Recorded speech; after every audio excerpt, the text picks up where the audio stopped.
प्रधानमंत्री का शपथ ग्रहण तो हो गया, लेकिन राजनीति कयासे दिन प्रतिदिन कुछ न कुछ नया मोड़ पकड़ते जा रहा है। लगातार सोशल मीडिया पर यह बातें की चर्चाएं हो रही है कि कभी नीतीश कुमार नाराज चल रहे हैं, तो कभी ज्योतिराव सिंधिया नाराज चल रहे हैं, तो कहीं चंद्रबाबू नायडू नाराज चल रहे हैं। इन तरह की अटकलों पर हमेशा जो है कुछ ना कुछ चर्चाएं हो रही है। तो कभी यह बातें निकल करके आ रही है कि अब जो है एनडीए गठबंधन की सरकार तो बन गई, लेकिन सरकार गिर जाएगी और राहुल गांधी प्रधानमंत्री बन जाएंगे।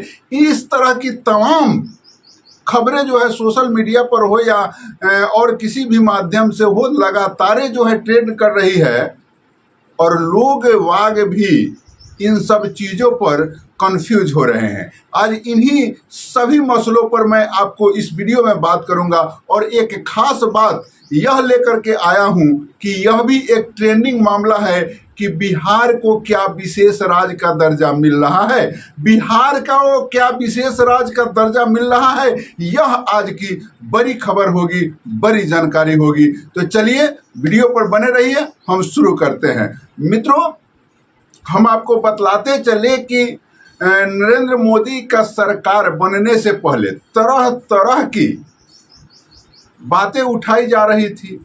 कभी यह बातें हो रही थी कि भाई इनको तो बहुमत नहीं है, अब जो है नीतीश कुमार को ऑफर दिया जाने लगा था कि आप आइए प्रधानमंत्री बनिए।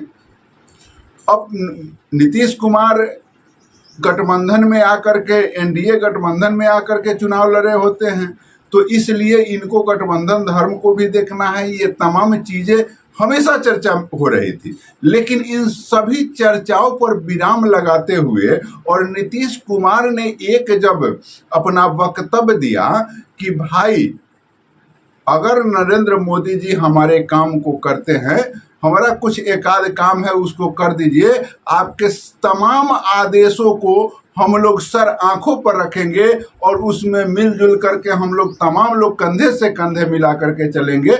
और लगे हाथ एक और मीटिंग में नीतीश कुमार जी यह बात कह दिए कि आज हमारा बिहार पिछड़ा हुआ है और मुझे बिहार के विकास के सिवा कुछ नहीं चाहिए।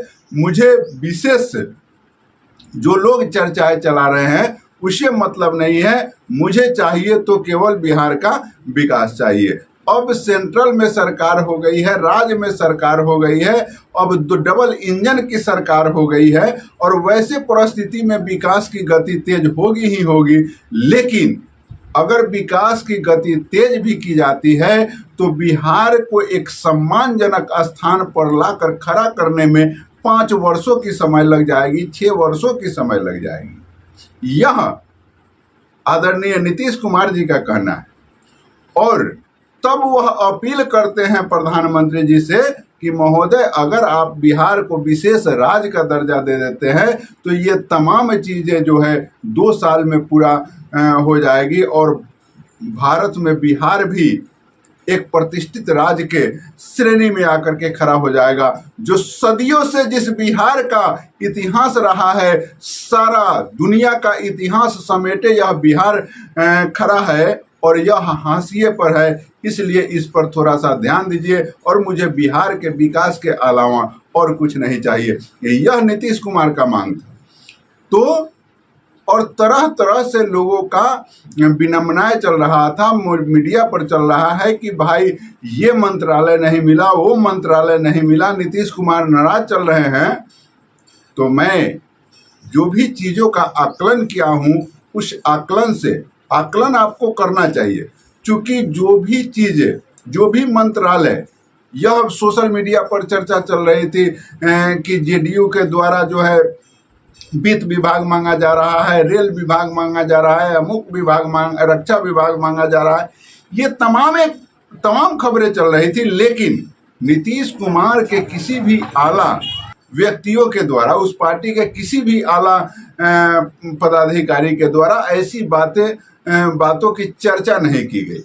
लेकिन सोशल मीडिया है, चाहे कोई भी है, कुछ भी कोई चलाने लगता है। तो अब स्थिति है कि नीतीश कुमार का जो लगता है उनके विचारों से, उनके जो कृत्य है उससे, इन तमाम चीज़ों से आकलन करने से यह लगता है जिस तरीके से प्रधानमंत्री अपने हिसाब से लोगों को विभाग दिए हैं। आप थोड़ा सा सोचिए, अगर तनिक भी परेशानी होती तो नरेंद्र मोदी जिस तरीके से चंद्रबाबू नायडू और नीतीश कुमार के बैसाखियों पर खड़े हैं, अगर तनिक भी परेशानी होती तो किसी भी कीमत पर नरेंद्र मोदी जो है अपने हिसाब से विभागों का बंटवारा नहीं करते। लेकिन कहीं से भी नीतीश कुमार या चंद्रबाबू नायडू का दबाव नहीं है, और इन दोनों नेताओं का दबाव है तो एक ही दबाव है कि हमारे राज्य को विकसित कैसे कर दीजिए, हमारे राज्य के जनता कैसे खुशहाल रहे, हमारे जनता का आमदनी कैसे बढ़े, हमारे जनता की बेरोजगारी कैसे दूर हो, इन बातों पर चिंता है। तो एक तरफ एक नेता को आम जनता की चिंता होती है और दूसरे तरफ कुछ लोग जो हैं अपने निजी स्वार्थों के लिए निजी बातें करते हैं। अब आप सोचिए, ललन सिंह जी को जो है पंचायती राज विभाग मिल जाता है, रामनाथ ठाकुर जी को जो स्वर्गीय कर्पूरी ठाकुर जी के सुपुत्र हैं उनको जो है राज्यसभा सांसद से ला करके जो है मंत्री बनाया जाता है, कृषि विभाग मिल जाता है। तो ये तमाम विभागें हैं, यह कहीं ना कहीं से विकास करने का, यानी बिहार के उत्थान करने का ये तमाम मंत्रालय है। तो एक नीतीश कुमार का सीधा मानसिकता है कि बिहार का विकास हो, बिहार का हर एक नागरिक सम्मानजनक जिंदगी जी सके और उसकी आमदनी जो है बढ़ करके एक सम्मानजनक पोजीशन पर पहुंचे। हम आपको बतलाते चले, एक गरीबी रेखा के जो रिपोर्टें निकली थी, एक व्यक्ति का खर्च जो है 32 रुपया दर्शाया गया था। आप सोचिए जरा सा, 32 रुपया में कोई भी व्यक्ति एक दिन भोजन कर सकता है। इतना ही में एक गरीब को भोजन करने का ये बड़े अधिकारी जो होते हैं, जो उसका ये होते हैं जो आकलन करने वाले, वो लोग करते हैं। 32 रुपया में वो लोग 32 डेंग नहीं चलेंगे, लेकिन एक गरीबों का दिन भर का भोजन का आकलन करते हैं 32 रुपया। तो ये तमाम चीजें आदरणीय नीतीश कुमार जी के जेहन में है और यही चीज अपने राज्य के लिए चंद्रबाबू नायडू के जेहन में है कि हम अपने राज्य के, हम अपने प्रदेश के जनता को, कारण कि ये लोग सेंट्रल के सरकार तो नहीं है, सेंट्रल में प्रधानमंत्री नरेंद्र मोदी जी है। तो ये मान लिए नीतीश कुमार जी बिहार के मुख्यमंत्री हैं, तो इनको विशेष तौर से अभी जिम्मेवारी बिहार की मिली है, तो इनका दायित्व तो बिहार के विकास पर बनता है और उस दायित्व के निर्वहन के लिए हर संभव प्रयास ये लगातार कर रहे हैं। और सरकार गठन होने पर भी किसी भी प्रकार का अपना असहमति नहीं दिखाना इस बात का प्रतीक है कि कहीं ना कहीं से आदरणीय नीतीश कुमार जी के हृदय में है कि हमारे जनता का मान सम्मान बढ़े, हमारे जनता का आमदनी बढ़े, हमारा बिहार जो है विकास के पौधान को छू सके। और इसी सोच के तहत वे लगातार जो है आदरणीय नरेंद्र मोदी के कंधों में कंधा मिला करके चल रहे हैं। और उनके तरफ से भी गुप्त खानों से यह जानकारी मिली कि उनके तरफ से भी कहीं ना कहीं से आश्वासन है कि मैं आपके बिहार को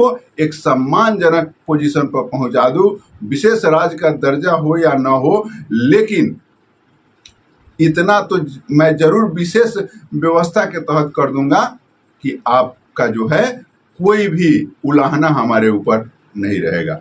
ये तमाम चीजें हैं मित्रों। कहीं से भी मंत्रिमंडल, आप देखिए जिस तरीके से नीतीश कुमार जी ने बिहार के धरती पर जो रोड मैप उन्होंने तैयार किया, जो रोड मॉडल उन्होंने तैयार किया, उसको पूरा भारत जो है अनुकरण किया। लेकिन उन्हीं नीतीश कुमार को लगातार गाली भी सुनना पड़ा, तरह तरह के बातों से वे बेइज्जत भी हुए। इस तरीके से विपक्षियों का कुटाराघात होते रहा कि जिसका लोग सुन करके दांतों चले उंगली चबाने लगते थे। तो आखिर क्या यह बातें नीतीश कुमार के कानों में नहीं जाती थी? जाती थी, लेकिन आखिर वह क्या कर सकते हैं, कारण कि जनता ने जो जनादेश दिया वह जनादेश उनके पक्ष में नहीं दिया। 42 से 43 सीट जीत करके और वो लगातार सरकार में बने हुए हैं, यही बड़ी बात है। क्योंकि जब उन्हें बहुमत नहीं मिला और बहुमत नहीं है तो जिसमें भी सरकार बनाने की वो प्रयास करते हैं वही व्यक्ति दबाव बनाने लगता है, और यही सब चीज़ें जो है उनको डिप्रेशन में लेकर के जा रहा था। लेकिन ऐन मौके पर, कहते हैं कि ईश्वर के घर में देर है अंधेर नहीं, ऐन मौके पर जिन्होंने जिस विश्वास के साथ, जिस दृढ़ संकल्पता के साथ इन्होंने जो बिहार वासियों के लिए स्वप्न देखा था, और यह स्वप्न जो है विपक्षियों के कुटाराघात से समाप्त होते हुए दिखाई दे रहा था, इसी क्षण जो है ईश्वर का एक आशीर्वाद मिलता है और जनता का आशीर्वाद मिलता है, और फिर से ये सम्मानजनक पोजीशन में पहुंच जाते हैं और सेंट्रल में सरकार बनाने का, यूँ कहे कि बैसाखी एक सहारा, दो पैर पर व्यक्ति खड़ा होता है तो समझिए कि एक पैर बन करके उसमें ये लग जाते हैं। और अब यह विकास के, बिहार के विकास के कल्याण के लिए बहुत बड़ी बात होगी, और बिहार का विकास तो होगा ही होगा, और आगे शासन प्रशासन भी आपकी अच्छी चलने जा रही है, कारण कि जो परेशानी आज से 3 महीना पहले हुआ करते थे बिहार में शासन चलाने में, वह परेशानी अब नहीं होने वाली है।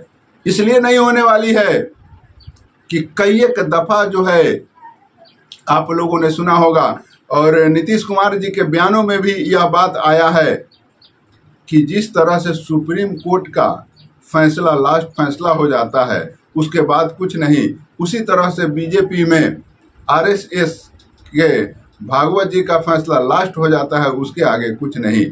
तो इस तरीके का कुछ बातें हैं।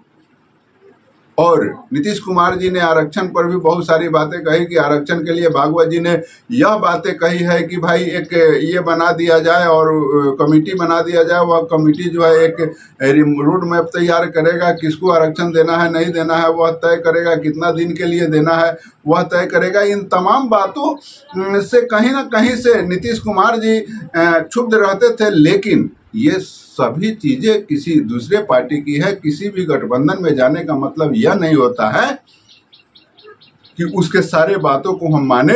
इसलिए जनादेश जनता को नमस्कार प्रणाम तो करना पड़ेगा कि जिस तरीके का जनादेश जनता ने दिया है कि विपक्ष को भी मजबूत कर दिया, और विपक्ष मजबूत नहीं होता है तो शासन निरंकुश हो जाता है। तो विपक्ष को भी जनता ने मजबूत किया कि आप हमारे आवाज़ों को उठाते रहिए, सरकार निरंकुश न हो। तो उसी में दो ऐसे समाजवादियों को जनता ने इस पोजीशन पर ला करके खड़ा किया कि आपके भी सहमति के बगैर कोई भी फैसला नहीं होगा, और वह पोजीशन में आदरणीय नीतीश कुमार और चंद्रबाबू नायडू जी हैं, और ये दोनों समाजवादी विचारधारा के हैं। तो आप मानसिकता एक रखिए कि किसी भी परिस्थिति में आरएसएस का संपूर्ण वर्चस्व अमकी के शासन पर नहीं चलना है। बाकी अपना प्रतिक्रिया दीजिएगा।